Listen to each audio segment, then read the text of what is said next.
नमस्कार. सर्वात आधी तुम्हा सर्वांना नवीन वर्षाच्या व गुढीपाडव्याच्या खूप खूप शुभेच्छा. तर मी आहे मनीषा आणि आज आहे पाडवा, आपल्या संस्कृतीतील अत्यंत महत्त्वाचा दिवस. मी आज गुढीपाडव्याबद्दल तुम्हाला थोडंसं सांगणार आहे, तर व्हिडिओ शेवटपर्यंत नक्की पहा. गुढीपाडवा हा चैत्र शुद्ध प्रतिपदेला साजरा केला जातो. हा दिवस केवळ एका सणापुरता मर्यादित नसून तो विजयाचं आणि नवीन वर्षाचे प्रतीक आहे. पौराणिक कथानुसार याच दिवशी प्रभू श्रीराम रावणाचा वध करून अयोध्येत परतले होते.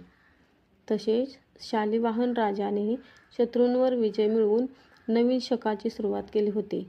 त्यालाच आपण शालिवाहन शक म्हणतो.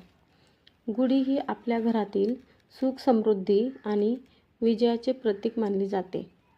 या दिवशी कडुलिंबाची पाने खाण्याची एक महत्त्वाची परंपरा आहे.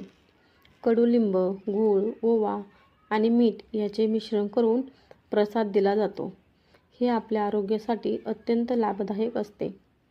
आणि सण म्हटलं की गोडधोड आलंच. महाराष्ट्रात गुढीपाडव्याला पुरणपोळी किंवा श्रीखंडपुरीचा नैवेद्य दाखवला जातो. तुमच्या घरी आज काय बनवलं आहे ते नक्की कमेंटमध्ये सांगा.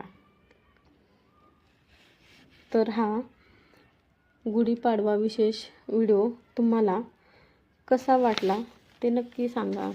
व्हिडिओ आवडला असेल तर लाईक करा आणि तुमच्या मित्रपरिवाराला शेअर करा आणि आपल्या चॅनलला सबस्क्राईब करायला विसरू नका. तुम्हा सर्वांना पुन्हा एकदा नवीन वर्षाच्या व गुढीपाडव्याच्या खूप खूप शुभेच्छा. असंच निरोगी आणि हसत राहा. आयुष्यात